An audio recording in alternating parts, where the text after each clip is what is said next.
자, 안녕하세요. 반갑습니다. AP투자연구소의 김용재 소장입니다. 자, 오늘 여러분들하고 같이 좀 살펴볼 종목은 HLB라는 종목이 되겠습니다. HLB는 뭐 알다시피 신약 개발과 임상 경험을 보유하고 있는 글로벌 의약품 전문 회사이죠. 자, HLB 보게 되면 매출액은 그렇게 많지가 않습니다. 매출액과 영업이익 자체는 그렇게 많은 회사가 아닌데 보통 의약품과 제약주 회사들 같은 경우에는 매출액과 우리가 영업이익을 많이 따지진 않아요. 왜냐하면 이런 제약과 의약 관련된 회사들 같은 경우에는 우리가 앞으로의 기대 실적, 임상실험 등등 이러한 기대감으로 움직이는 주식이지 매출과 영업이익과 뭐 순이익을 분석을 해서 재무적인 부분을 보고 주가의 방향성을 결정하는 그런 회사의 종류는 아니라는 겁니다. 자, 일단은 주가가 최근에 많이 올라왔던 종목이에요. 그렇죠. 보게 되면 지금 9월 달부터 시작을 해가지고 10월 달까지 최근에 많이 상승이 나왔던 종목인데 이 해당 종목이 여기서부터 여기까지 급등을 했었는데 우리가 이 급등을 할 때에는 왜 급등을 했는지에 대해서 알아야 돼요. 그러니까 여기서 말하는 급등의 이유는 과연 이게 재료나 뉴스나 공시나 이런 재무제표나 이러한 이슈적인 요소가 있어서 거기에 따라서 상승이 나온 건지 아니면 단순히 거래량과 수급에 의해서 종목이 상승을 했는지에 대해서부터 우리가 지금 살펴볼 필요성이 있다는 겁니다. 자, 그러면 일단은 우리가 공시 부분을 좀 확인을 한번 해볼게요. 자, 지금 여기 보게 되면 HLB 이제 공시 내용을 보게 되면 싹 나오게 되는데 HLB가 이제 지금 회사 합병 결정 최근에 나온 공시부터 볼게요. 11월 15일 공시 나온 건데 회사 합병 결정에 관해서 뭐 종속조회 해서 정정이 좀 나왔던 공시가 하나 있습니다. 자, 11월 15일 날 나왔던 최근 공시죠. 자, 최근에 HLB 자체가 많이 올랐던 이유는 아무래도 신약 개발이나 이러한 기대감도 있겠지만 회사 합병에 관련된 M&A 관련된 공시가 최근에 나왔기 때문에 이런 정도의 상승을 많이 이끌었던 걸로 보이고 있습니다. 이미 재료나 뉴스는 많이 반영이 됐다고 우리가 생각을 할 수가 있는 부분이죠. 주가가 이제 상승을 할 때는 기본적으로 거래량 자체가 받쳐줘야 되는데 거래량 자체가 받쳐주지 않게 되면 주가는 급등 포지션이 나오기가 굉장히 어렵습니다. 왜 거래량이 받쳐줘야 되냐면 기존 고점 가격대에 물려있는 가격대들이 있기 때문에 팔려고 하는 사람들이 매도 물량이 당연히 많이 나올 수밖에 없는 거예요. 그렇기 때문에 그거를 잡아먹고 다시 올리기 위해서는 매도 거래량의 배수만큼 매수 물량이 들어와야 된다는 겁니다. 그렇기 때문에 자연적으로 거래량이 많이 증가를 해야지만 우리가 주가의 상승이 꾸준히 나올 수가 있다는 거예요. 자, 지금 보게 되면 HLB 같은 경우에는 이미 여기에서부터 시작을 해가지고 고점까지 많이 매도가 나와 있는 상태입니다. 지금 이제 여러분들께 이제 보여드리는 이제 차트 같은 경우에는 기본 설정 자체를 제가 최대한 제가 쓰고 있는 보조 지표나 이러한 부분들을 제가 뺐어요.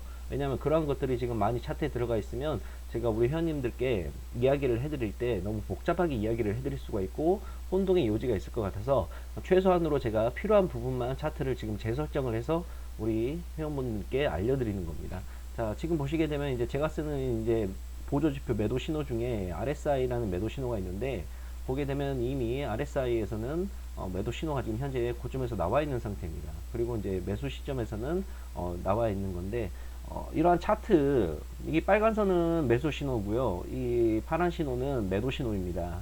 매도 신호인데 이 보조적인 차트적인 부분에 대해서는 제가 나중에 또 한번 설명을 드릴 수 있는 기회가 있을 것 같습니다. 그때 한번 설명을 드리게 되고 자, HLB 같은 경우는 이미 고점을 찍고 나서 매도 물량이 한번 나왔어요. 그리고 나서 지금 재차 지금 꺾이고 있는 모습인데 이미 이 구간 자체는 1차적인 단기 지지선을 깨버린 상태입니다. 깨버린 상태에서 주가가 지금 밑으로 더 한 바퀴 내려와 있는 상태이죠.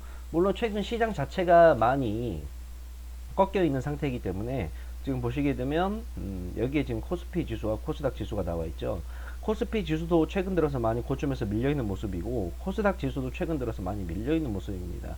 그렇기 때문에 HLB 같은 경우는 지금 떨어져 있는 걸라고 우리가 지금 생각을 할 수가 있겠는데 그 코스닥 시장과 코스피 시장의 지수와는 관계없이 이미 해당 종목 같은 경우에는 이미 앞에서 급등이 나왔던 종목이에요. 이미 차익 실현 구간에 들어가도 전혀 이상하지 않을 구간이라는 겁니다. 우리가 이제 종목 같은 경우는 보게 되면 급등이 나왔다가 N자형 패턴으로 보통 다들 올라가요. 그렇죠? 그리고 여기서부터 이제 꺾이기 시작합니다. 그리고 나서 꺾일 때도 이 해당 종목이 주어 장창 꺾이는 게 아니에요.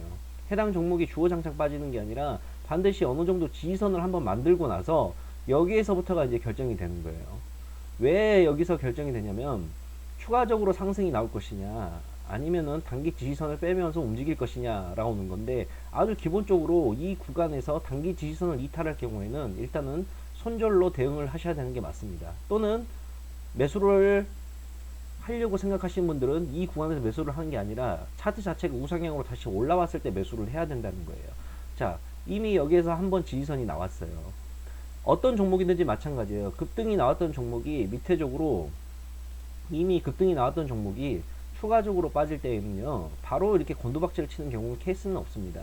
반드시 추가적으로 빠질 때도 지지선을 한번 만들어줘요. 왜냐하면 세력들이 또는 매수 물량들이 여기에서 매수하고 여기에서 매수하고 여기서 매수를 해서 여기에서 빠지려고 할 때 이 구간이 설정이 되지 않게 되면 얘네들도 꼼짝없이 물려서 계속 하락이 나오기 때문에 반드시 지지선을 만들어주고 한번 물량을 정리 또는 털 수 있는 시간을 벌게 되는 겁니다. 이게 이제 기술적 차트의 분석이라는 건데, 이미 여기에서 HLB는 고점을 찍고 나서 이 구간까지 밀렸었죠. 그리고 나서 다시 한번 끌어올리게 됩니다. 여기에서 이제 많은 개인들이 착각이 들어올 거예요. 여기서 추가적으로 상승이 나오지 않을까 라고 생각을 하시게 될 거예요. 그렇다면 이 HLB라는 종목이 한 번 더 상승을 하려고 했다면 이 구간에서 다시 한번 재차 상승이 나왔어야 되는 겁니다. 근데 여기에서 이미 또 한 번 깨버렸어요. 그러면 2차 구간, 다시 전저점 구간까지 밀린 거예요. 이 구간에서 이 구간까지 지켜준 거죠. 근데 이 구간도 다시 현재 밑으로 하향하는 빼버리는 추세가 나왔다는 겁니다. 그렇기 때문에 이제 HLB를 갖고 계신 분들께서는 어떻게 대응을 하셔야 되냐면, 손절가를 뭐 단기로 들고 가시는 분들도 계실 거고 중기로 들고 가시는 분들도 계실 테고 이렇게 되겠지만, 손절가를 잡아드리자 그런다면 1차는 이 구간이 손절가였었어요. 13만 3,000원 구간. 근데 여기에서 1차적으로 깨버렸습니다. 다음 손절가는 어디까지 보셔야 되냐면 이 지지선 또는 우리가 60일 지지선을 잡고 매매를 하셔야 돼요. 60일 지지선을 이제는 여기에서부터는 손절가를요, 우리가 가격을 정해서 들어가기보다는 60일 이평선을 기준으로 보십시오. 보통 급등주들 같은 경우에는 우리가 3일선 또는 5일선을 기준으로 잡고 들어가요. 이게 지금 녹색선이 지금 3일선이고 파란선이 5일선인데, 이 3일선을 이탈한, 짧게 보시는 분들 같은 경우에는 3일선을 이탈하게 되면 매도를 쳐야 되고요. 조금 더 나는 여유있게 보고 싶다 하시는 분들은 5일선까지만 보시는 게 맞습니다. 보통 급등주들은 3일선과 5일선을 따라가면서 계속해서 우리가 종목이 움직여요. 근데 해당 종목은 HLB는 여기서 3일선과 5일선 이미 이탈해 버린 모습이죠. 그렇기 때문에 손절을 쳐야 되는 구간인데, 혹시나 더 보고 싶으신 분들은 여기서 지지선을 확인해 주는 거 체크를 해보겠다 라고 했는데 이미 이 지지선도 이탈을 해버린 상태입니다. 그렇기 때문에 손절을 아직 못 하신 분들 같은 경우에는 제가 봤을 때는 60일 이평선을 기준으로 잡고 이 60일 이평선을 이탈하지 않는 범위 내에서만 좀 보유를 해주시는 게 맞을 것 같습니다. 이미 거래량 자체가 많이 죽어있는 종목이에요. 거래량 자체가 이미 보시다시피 많이 빠져있는 종목이기 때문에 이 한번 시세를 받았던 종목은 빠지게 된다 그런다면 다시 이 저점 대비 이 구간까지도 빠질 수가 있겠어요. 가격으로 좀 표시를 하자 그런다면 121선 라인 72,000원까지도 우리가 좀 생각을 하셔야 됩니다. 물론 해당 종목이 바로 상승이 나오면 좋겠지만, 한번 고점을 찍었던 종목이 다시 상승이 나오려면, 이런 식으로 다시 상승이 나오려면 바로 이렇게 올라가는 케이스는 거의 없습니다. 거의 없고, 여기에서 지지를 받고 조정을 받고 지지를 받고 차트를 다시 이렇게 만들어가는 구간이에요. 이렇게 만들어 가야 됩니다. 그런데 이러한 구간이 최소 한 3-4개월은 좋게 필요하다는 거예요. 그러면 이 해당 종목을 우리가 잘못해서 지금 현재 손절을 빨리 못 치신 분들 같은 경우에는 3-4개월을 더 끌고 나가야 될 수도 있다는 겁니다. 그렇기 때문에 저 같은 경우에는 해당 종목을 본다 그런다면 60일 또는 120일까지만 체크를 하고 좀 매매를 해주시고, 손절, 예를 들어서 현재 매수가 대비 가격 자체가 많이 손절 범위가 크지 않으신 분들, 뭐 마이너스 10% 이내이신 분들은 해당 종목을 일단 손절을 치시고 나서 나중에 추후 차트가 다시 만들어진 걸 보고 나서 매수를 해주셨으면 좋겠습니다. 자, 그래서 뭐 해당 HLB는 그렇게 이제 분석을 해드릴 수가 있을 것 같고, 이 해당 종목에 대해서 이제 더 궁금하신 내용이나 이런 게 있으시면, 저한테 또 알려주시게 되면 제가 좀 더 분석을 해가지고 우리 회원님들께 알려드리도록 하겠습니다. 감사합니다.